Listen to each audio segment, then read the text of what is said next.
Elisa Aalto Tampereen teknisestä yliopistosta.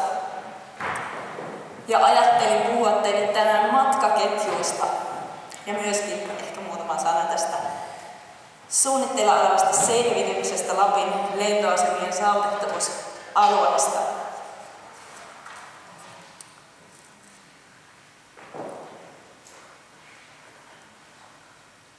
Tämä kuva oli jo tänään aikaisemmin meillä myös esillä Finavian Kari Savolaisen esityksessä. Siinä on Suomen valtasuonet, vaikka kuinka niitä voisi kuvailla. Sen näkyy myös nämä kaikkein tärkeimmät lentoreitit, jotka on Helsingin ja Lapin lentoasemien välillä, Kittilä, Rovaniemi. Tähän kuvaan päässyt mukaan. Mitä meillä on ollut suunnitteilla Lapin liiton kanssa nyt, niin on selvitys matkaketjuista ja siitä, millä tavalla Lapin ja muun Suomen väliset matkaketjut tällä hetkellä toimivat ja miten niitä voitaisiin mahdollisesti kehittää tulevaisuudessa. Tarkoituksena mennä ihan tuonne kentälle, kysyä matkustajilta, mistä te olette tulossa, mihin te olette menossa, miten se matkaketju on sujunut, kuinka usein tätä kyseistä matkaa kyseinen matkustaja tekee, mikä on matkan tarkoitus ja miten nämä liityntäyhteydet lentoasemalle menevät. Myös näitä vaihtoehtoisia kulkutapoja, vaihtoehtoisia lentoreittejä on tässä selvityksessä tarkoitus ottaa esille.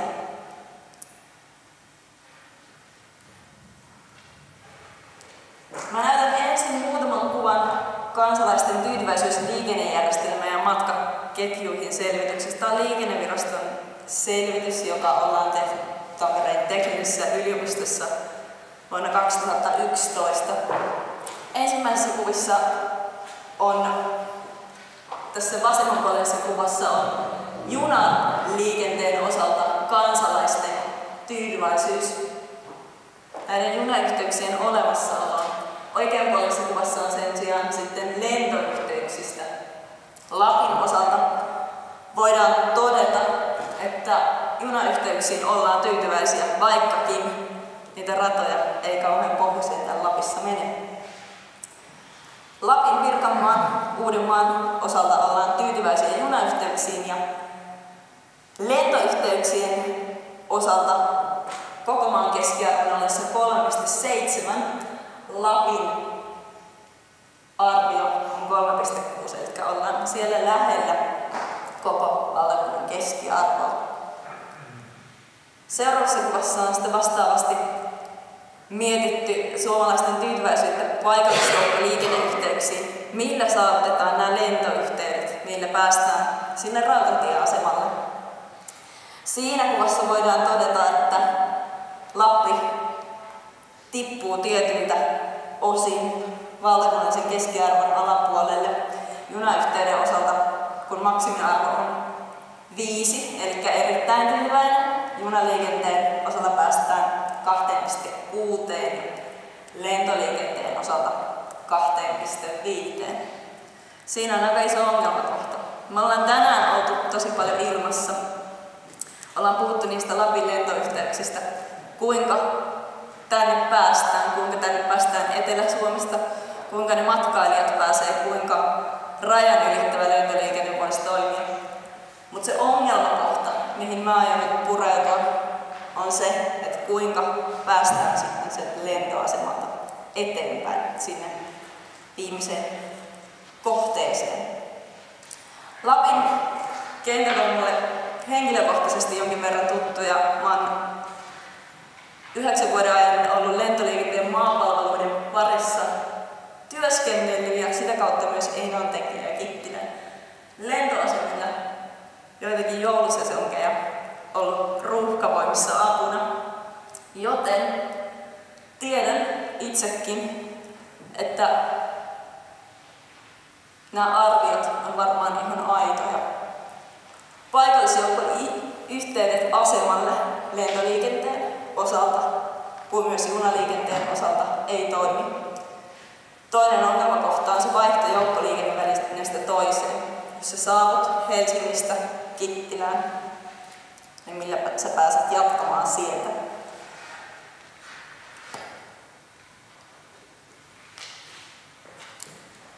Tämä kuva vielä kertoo sitä äskeistä viestiä.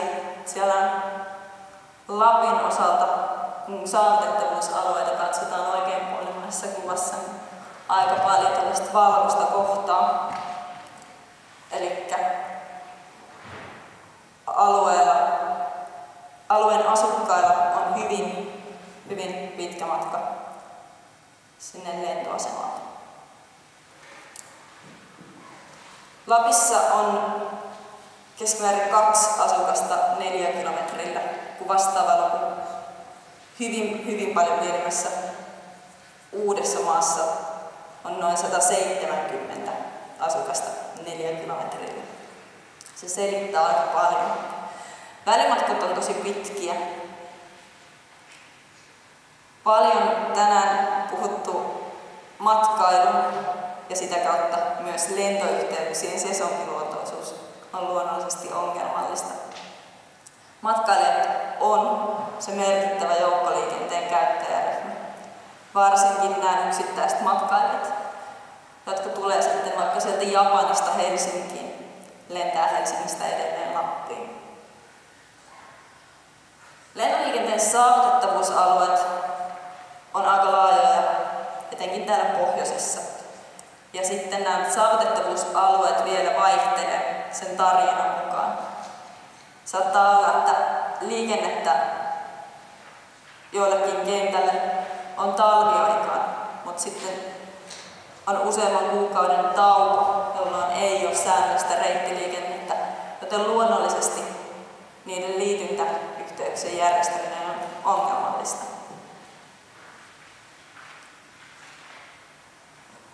Matkaketjujen toimivuudessa on paljon eroja. Joissain paikoilla ne toimii paremmin, joissain huonommin. Aina pystytään miettimään sitä, että onko ne resurssit hyödynnetty nyt parhaalla mahdollisella tavalla. Paikallinen väestö aina hyötyy näiden matkailijoiden nostamasta tai lisäämästä volyymista.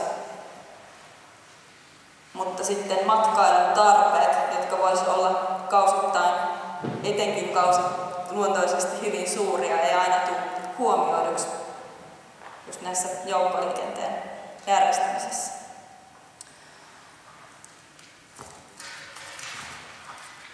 Satu Luodon esityksessä oli jo tästä, on tavallaan jatkan siihen matkailuun liittyen eteenpäin. Mä skippaan nämä 2 kalvoa yli. Pointti on se, että Lappi tähtää siihen, että matkailijoita tulee yhä enemmän. Tulee enemmän charttereita toivottavasti, mutta tulee myös enemmän niitä yksittäisiä matkailijoita. Jotta niitä yksittäisiä matkailijoita saadaan enemmän, niin on perusedellytys, että myös ne liityntäyhteydet pitää olla kunnossa. Oli puhetta, että venäläiset ja norjalaiset käyttää nyt jo paljon Ivalon kenttää. Ylittää rajan, lähtee täältä eteenpäin. Näin myös Etelä-Suomessa. Tampere-Pirkkala on hyvä esimerkki siitä, että venäläiset ajaa Pietarista asti sen 4-5 tuntia Pirkkalaan ja lentää siitä rajan edelleen Eurooppaan. Edelleen, vaikka Lappeenrannasta on myös yhteyksiä. Jos mietitään lentoliikennettä osana joukkoliikenteen matkaketjua, niin kukaan meistä ei asu siellä lentoasemalla.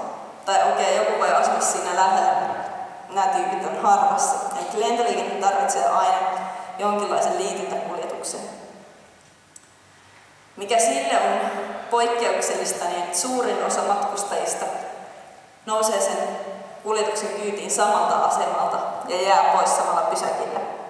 Tämä pätee kaupunkeihin. Sen takia lentoliikenteen liityntäkuljetuksia tulee kehittää eri näkökohdista. Mutta sitten jos tullaan tänne Pohjois-Suomeen Lappiin, niin tämäkään ei enää välttämättä päde. Siellä on muutamia nostoja heitetty. Liikennevirasto julkaisi tänä vuonna lentoasemien joukkoliikenneyhteyksistä selvityksen, josta aikaisemmin oli maininta. Vasemmanpuoleinen kuva kertoo, että Rovaniemen bussiyhteydet lentoasemalta eteenpäin ovat erinomaiset. Bussiyhteys löytyy 100% lennoista. Jos me otetaan se tarkasteluun lähemmin ja mietitään, että mihinkä muualle sieltä Rovaniemen lentoasemalta tulisi päästä kuin Rovaniemen keskustaan, niin tilanne ei ole enää yhtä valoisa. 100% yhteys on hyvä, mutta jos se on jotain muuta kuin 100, niin se aiheuttaa aina ongelman. Koska sä pääset silloin toiseen suuntaan, mutta sun pitää miettiä, että mikä se toinen suunta on. Mitä ne sujuvat matkaketjut, sujuvat siirtymistä ja vaihdot sitten edellyttää? Ne edellyttää ensinnäkin sitä, että ne aikataulut on trimmattu, sovitettu yhteen. Sovitettu siihen kysyntään, mutta ennen kaikkea siihen tarjontaan. Sellaisena pitkän ajan tavoitteena voitaisiin pitää, että julkisen liikenteen järjestelmä, lento, junabussi, taksiliikenne, kaikki näyttäytyy matkustajalle yhtenä kokonaisuutena. Sulla on se luottokortin kokoinen kortti, jota sä vilautat ja pääset sujuvasti liikennevälineestä toiseen. Kaikki samalla lipulla. Keski-Euroopasta näistä on jo paljon esimerkkejä. Tsekkaat laukut sisään. Rautatieasemalla matkaat junan lentoasemalle turvasta läpi keikille ja edelleen siiville. Mitä tästä edellyttää, niin valtakunnallisten informaatiopalveluiden ja yhteiskäyttöisten lippujen kehittämistä, mutta sitä ennen myös tosi paljon sitä seudullista yhteistyötä. Että pohditaan niitä parhaita tapoja ja myös niitä uusia tapoja järjestää julkisia yhteyksiä. Matkojen yhdisteleminen ja ketjuttaminen, että pystytään yhdistämään kutsu- ja palveluliikennettä kaikille avoimeen joukkoliikenteeseen, ei ole välttämättä ehkä mahdollista, mutta toisaalta niitä mahdollisuuksia ei ole ehkä kaikilta osin selvitetty riittävästi. Matkailun kannalta tietysti on tärkeää, että ne aikataulutiedot löytyisi yhdestä nipusta. Ne olisi helposti saatavilla. Matkustaja haluaa löytää tiedon kaikkiin matkansa osiin samasta paikasta, mikäli mahdollista.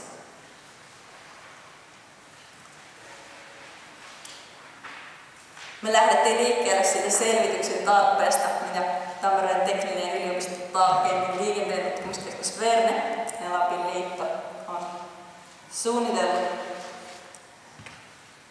Eräs pohjatekijä siihen on, että ennen kuin ruvetaan kehittämään näitä matkaketjuja, trimmaan niitä tehokkaammiksi, paremmiksi, tarvitaan se nykytilan ymmärrys.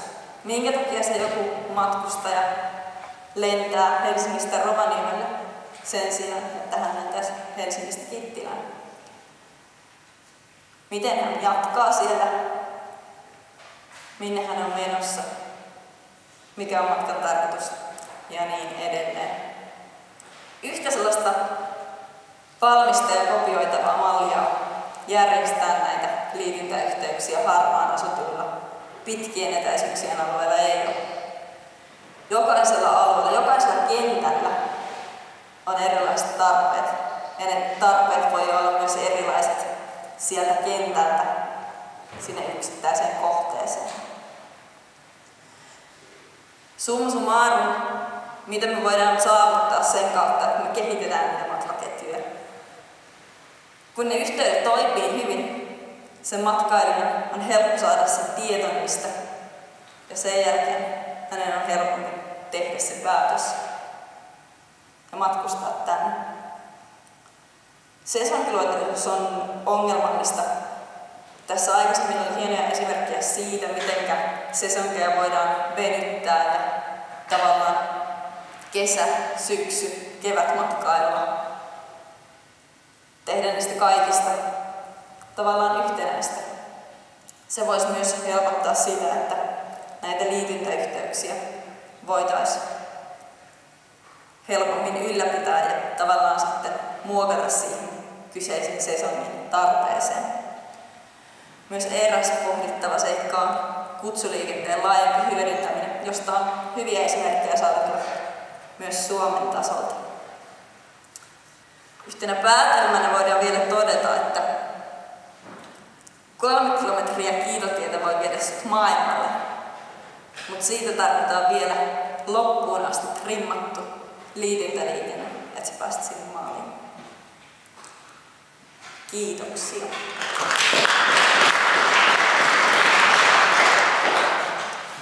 Kiitos Elisa.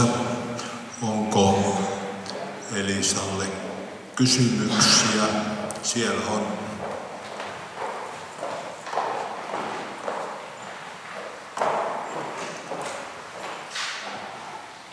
Joo, eli Mikko Suustron Flyme äänessä.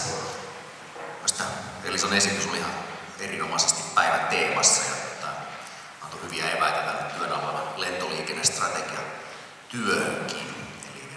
Eli erittäin mielenkiintoinen esitys. Ja oli minusta hyvä esimerkki tämä Rovaniemen liityntäyhteys sen suhteen, että jos nyt on sitten sanotaan 100% saavutettavuus Rovaniemen keskustasta lentoasemalle, niin miten sitten, jos ei kaikki rovaniemeläiset asukaan siellä keskustassa, siihen pitäisi varmaan löytää joku ratkaisu. Ja oikeastaan se varsinainen kysymys on sitten se, että kun nyt tätä lentoliikennestrategiatyötä tehdään, ja siinäkin on sitten pohdinnasta mahdollisesti se, että osa Suomen lentoasemista laitettaisiin kiinni, ja vähänkin niiltä alueet sitten ohjaltaisiin ainakin tässä yhdessä vaihtoehdossa niin näille keskuslentoasemille, niin syntyisikö tämän tutkimustyön tuloksena jossain vaiheessa jonkunnäköistä kalkyyliä siitä, mitä tämmöisen 100% tai edes sanotaan 80% liityntäliikenteen rakentaminen näiden suljettavien lentoasemien ympäriltä sinne keskusasemille maksaisi, koska se olisi mun mielestä hyvin relevantti tieto.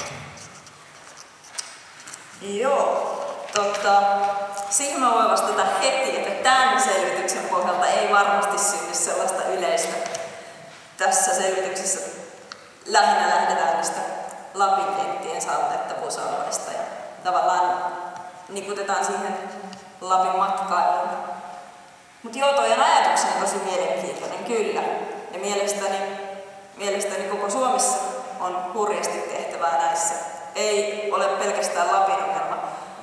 Ongelma löytyy jo Helsinki-Vantaalta. Jos sä lähdet Tampereelta Helsinki-Vantaalle, niin eihän se sujuva se yhteys ole. Jos bussi kiertää Tikkurilan kaikki asuinalueet läpi Vantaan puikkelehtiin, niin ei siinä voida puhua sujuvasta matkakeskuksesta tai matkaketjusta.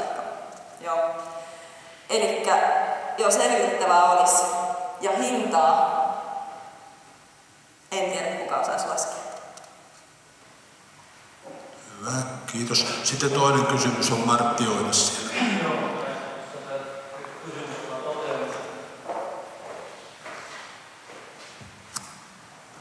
Niin, en tiedä mistä tietolähteitä nuo Rovaniemen lentoaseman yhteystiedot on, mutta ei meillä ihan onnellinen tilanne on, että sanotaan näin, että Rovaniemen lentoasema on taksi ja airport-taksi, jos sitä ei lueta bussiliikenteeksi.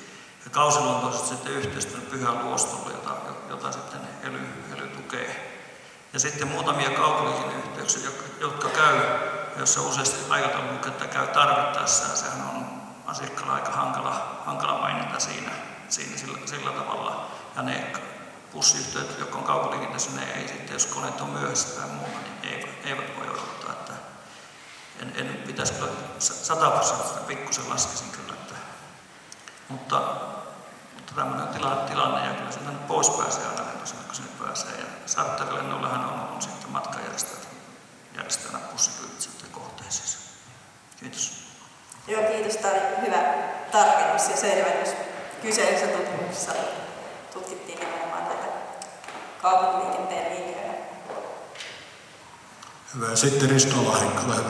Joo, no mulla oli osin tähän samaan, mutta kun tänä keväänä joutui muutaman kerran lauantai-aamuna asun Torniossa, niin palaamaan Rovaniemen kautta Tornioon, kun Flybe ei valitettavasti lauantaisin lennä Helsingistä Kemi-Tornioon tällä hetkellä. Eli joudun tulemaan Rovaniemen kautta, niin tosiaan sitä bussiyhteydestä, niin sieltä oli kyllä Rovaniemen keskustaan molemmilla lauantai-aamuna bussiyhteys, mutta se oli tämmöinen hotellibussi, joka kiertää kaikki hotellit. Ja mulla oli reilu tunti vaihtoaikaa koneen laskeutumista junaan lähtöön, niin bussikuski sanoi, että kun se kiertää kaikki hotellit, niin et varmaan ehdi siihen junaan, varsinkaan kun se menee rautatieasemalle asti. Että ei tämä Rovaniemen yhteyskään, niin kyllä se on aika kaukana todellisuudessa 100%, ainakin jos ajattelee muuta kuin matkailijoita, jotka on hotelleihin